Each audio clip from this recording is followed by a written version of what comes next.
Cette date du 9 juin restera gravée dans les annales de cette plateforme électorale de Moïse Katumbi Tchapoué. Le comportement du bourgmestre de la commune de La Gombe, arrachant les affiches de la Senco placardées dans son enceinte. Les responsables de la Senco n'excluent pas l'hypothèse de la justice pour corriger ces actes considérés comme barbares. Laetitia Louvoiseau, reportage. La conférence épiscopale nationale du Congo, Senco, est loin d'oublier l'acte posé par le bourgmestre de la commune de la Gombe, Doli Makambo Nawezi, le samedi 2 juin dernier, au centre interdiocésain, en donnant l'ordre à ses policiers d'arracher les affiches sur la façade du mur de la Senco. Ces calicots avaient comme message non au troisième mandat avec Joseph Kabila Kabange et le respect de l'accord de la Saint-Sylvestre. La Senco continue de réclamer des excuses au peuple congolais. La Senco avait prévu qu'au cas où les choses n'étaient pas claires, elle s'est réservé le droit de porter plainte. Nous en étions à ce niveau-là, et puis bon, on attend. Le chargé de communication sociale à la Senco, Abbé Jean-Marie Bomengola, affirme que l'avocat conseil de la Senco est déjà en pourparlers avec Doli Makambo pour que le droit soit dit pour cet acte qualifié d'indigne. Ils avaient tous unanimement décidé à ce qu'ils puissent respecter la Constitution et puis qu'il n'y ait pas de révision constitutionnelle. Ils avaient aussi, à l'occasion, dit qu'il n'y avait pas possibilité pour le chef de l'État de se représenter pour un troisième mandat. Ce sont les hommes politiques de la majorité comme de l'opposition qui avaient décidé cela. Ce n'est pas l'homme de la rue, ce n'est pas les citoyens ordinaires. C'est eux-mêmes qui avaient pris ces décisions. Alors, si on le leur rappelle, qu'y a-t-il de mal? Il s'est de signaler qu'à part les centres interdiocésains, les mêmes affiches à l'immeuble Reine de Paix ont été également arrachées. Toutes nos excuses pour ce petit problème infographique. Vous avez vu, on a mis le nom du député national et aussi à Longa, alors que ce n'était pas lui, c'était un petit problème technique sur le plan infographique. Alors, Gabriel Mokia, élection, là, nous parlons des affiches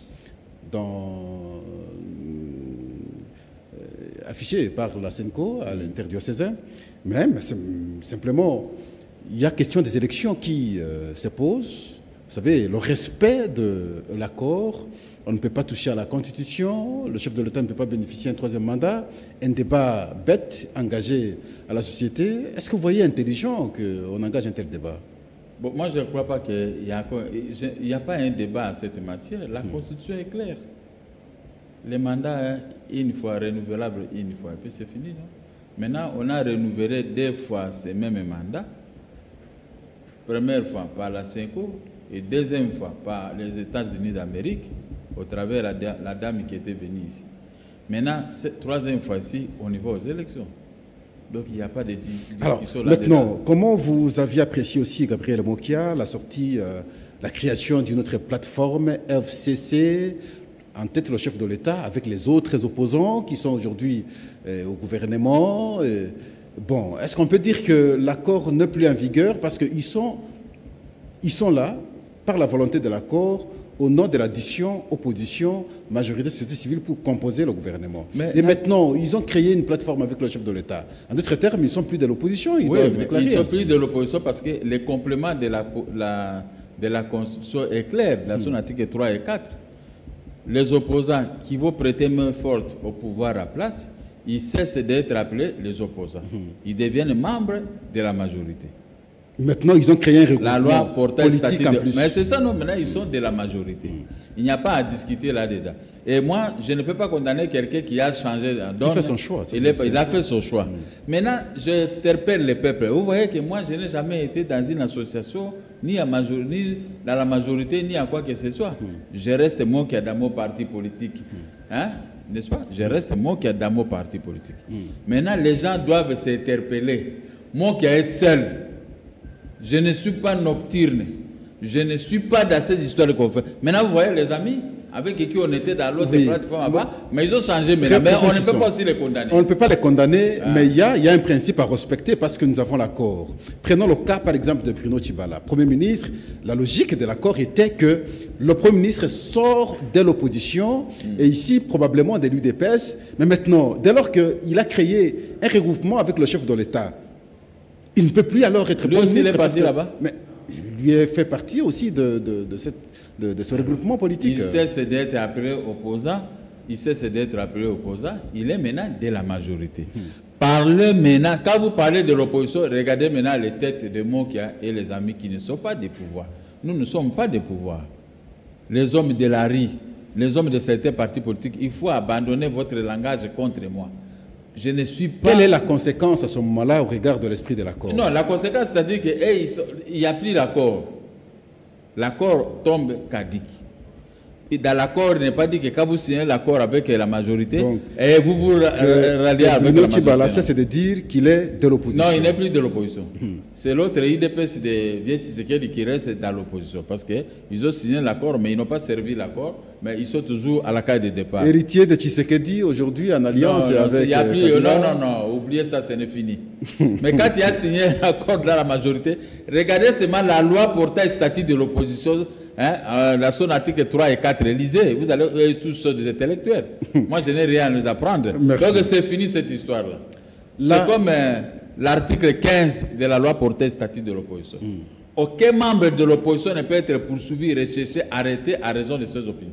C'est-à-dire que moi, j'ai souscrit avec mon parti politique dans la loi portant organisation et fonctionnement des partis politiques. Je suis agréé par le gouvernement congolais, par le ministère de l'Intérieur. Oui. Donc je ne peux pas voir les magistrats, les ceci, commencer à me la convocation, ça ne va pas.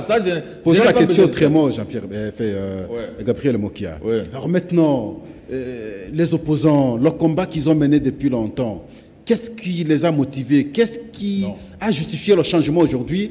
Qu'est-ce que Joseph Kabila a affiché comme changement pour qu'eux aussi changent le comportement? Joseph Kabila il a le pouvoir, il nomme, il donne l'argent à qui il veut.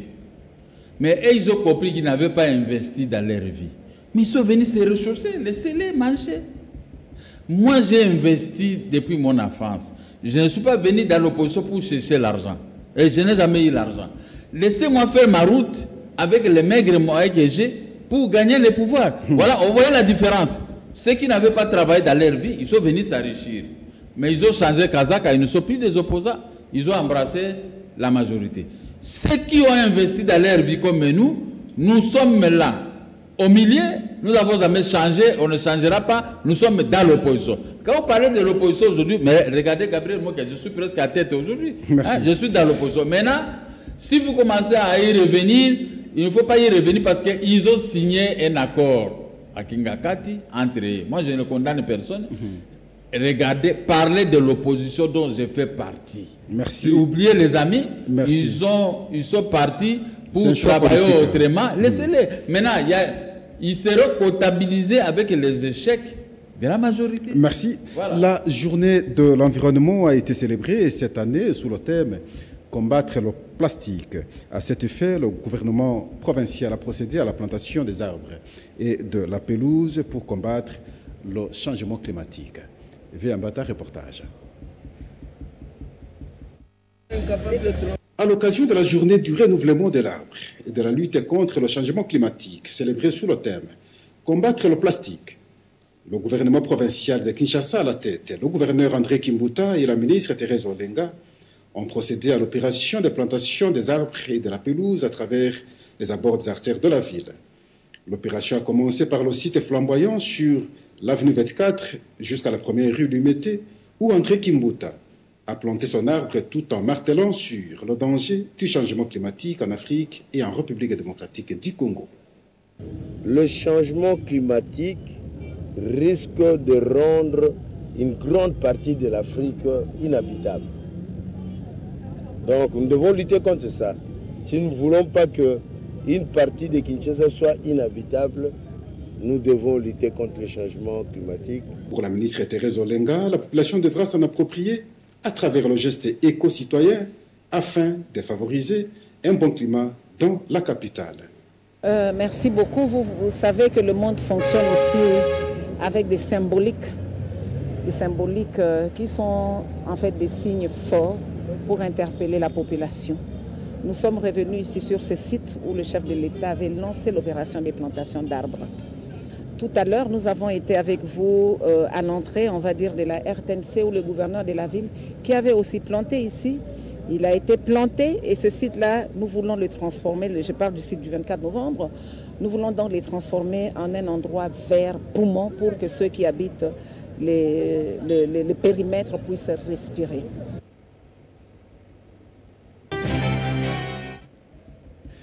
Nous avons un élément nécrologique en rapport avec le décès de Maman Olangui, 2 jours après l'inhumation de son mari. Un coup dur pour l'Église, un coup dur pour les Congolais. C'était impensable pour tous les Congolais. Qu'est-ce qui a été à la base? Les gens parlaient de la crise cardiaque, mais au moins c'était inexplicable parce qu'on ne pouvait pas comprendre que les 2 responsables de cette Église partent pratiquement au même moment. On inhume le mari un jour, 2 jours après, c'est la femme qui suit son mari, suivant ce qu'a été les circonstances du décès de Maman Olangui.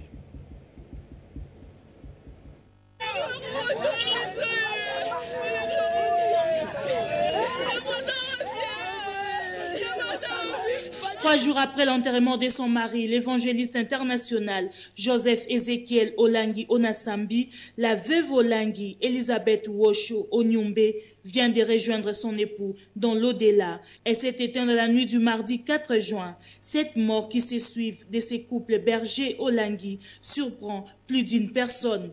À la Cité des Triomphes, à la 17e rue, où les couples Olangui servaient l'Éternel Dieu comme visionnaire du ministère de combat spirituel, les fidèles inconsolables.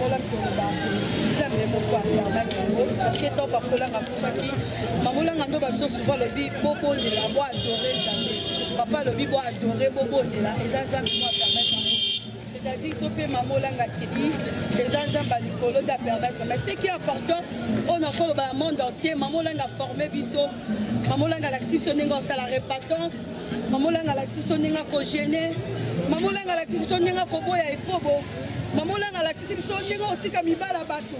La mort de cette servante de Dieu et visionnaire du ministère de combat spirituel, Elisabeth Wosho Onyumbe, a été le sujet d'un débat à l'annonce de cette triste nouvelle sur une rumeur affirmant le retour à la vie de Mama Olangui. Mais cette nouvelle a été vite démentie par un membre de la famille Olangui, affirmant la mort de la veuve Olangui. Le couple berger laisse 7 enfants et des petits-enfants et une grande communauté chrétienne éparpillée dans le monde, inconsolable.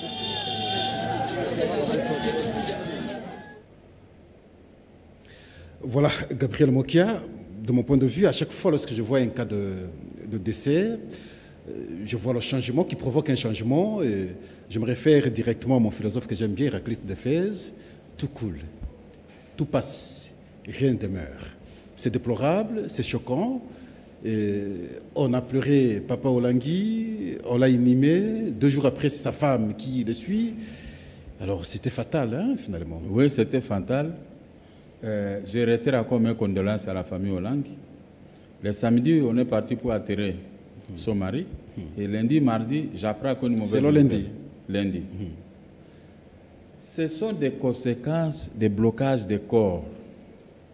Quand quelqu'un meurt, il faut qu'il soit enterré. Rapidement. Pour que mais le si reste sa femme soit... doit commencer à dormir par terre. Pendant longtemps. Pendant longtemps, 8 mois. Mais qu'est-ce que nous allons encore... Surtout à un âge avancé. C'est ça que je suis en train de regretter pour Maman Marthe. Tu sais qui dit.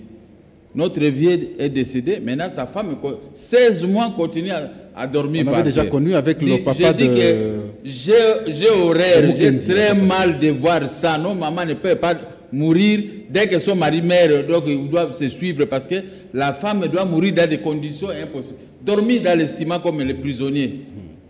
Vous trouvez ça c'est normal? Pourquoi? Quand quelqu'un meurt, il faut le laisser partir.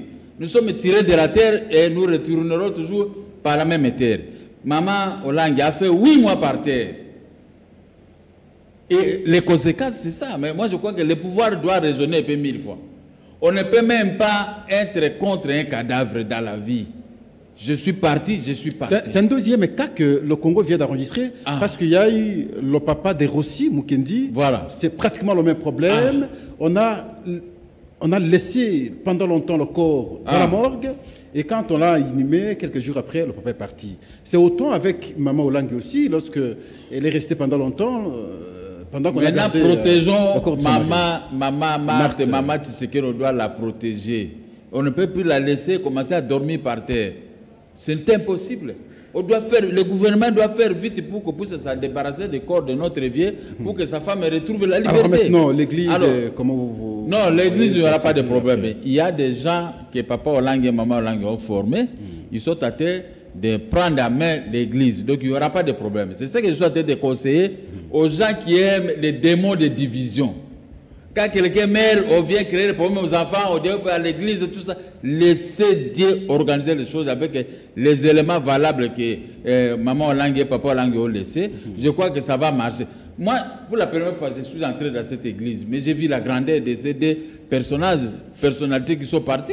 Ça, c'était terrible. J'attendais ça de loin. Mais quand j'ai vu la qualité des pasteurs qui sont restés à tête de conduire l'église, je dis bravo, bravo. Mais les hommes partent, mais les restants doivent s'atteler, qu'on ne doit pas venir. C'est dans l'organisation pour sauver... Il y a une organisation forte qui est mise en place. Je crois qu'ils vont gagner les paris et l'église va demeurer. Si nous constatons qu'il y a des gens qui vont aller encore faire du songi dans l'église de Maman Olangue, tu sais que moi je ne me gêne pas. Je peux aller chercher ce type de songi et il verra. S'il me voit, on va se terminer, Voilà. Parce que cette œuvre-là, il faut être animé par l'Esprit de Dieu pour faire ce que Papa Olangue a fait avec sa femme. Et je suis très content et je félicite toutes celles et tous ceux-là qui sont attelés pour organiser les obsèques de Maman Olangue et pour remettre l'église en marche. Donc, je crois qu'on a perdu coup sur coup plusieurs personnalités et là, ça fait très mal. Mais pour les enfants, hein, c'est un choc. Non, les enfants, il n'y aura rien. Le conseil des sages va donner les conseils aux enfants. Je crois qu'ils vont s'organiser. Merci beaucoup, Gabriel Mokia. C'est moi qui vous remercie. Et les élections arrivent, Jean-Pierre Mbemba arrive, moi qui arrive, les autres. Je crois qu'on va s'affronter. On verra ce que ça va donner comme résultat. Merci beaucoup. Voilà, c'est par là que nous mettons finalement un terme à notre journal rétrospectif ce dimanche 10 juin 2018. Journal que nous avons reçu pour vous, Gabriel Mokia, président national de MDECO. Et voilà, avec lui, on a échangé sur les questions. Vous avez suivi la question de Jean-Pierre Bemba. Il a parlé également de sa victoire judiciaire. Il a parlé du décès de Maman Olangue. Alors nous sommes à la fin, nous disons au revoir et à la prochaine.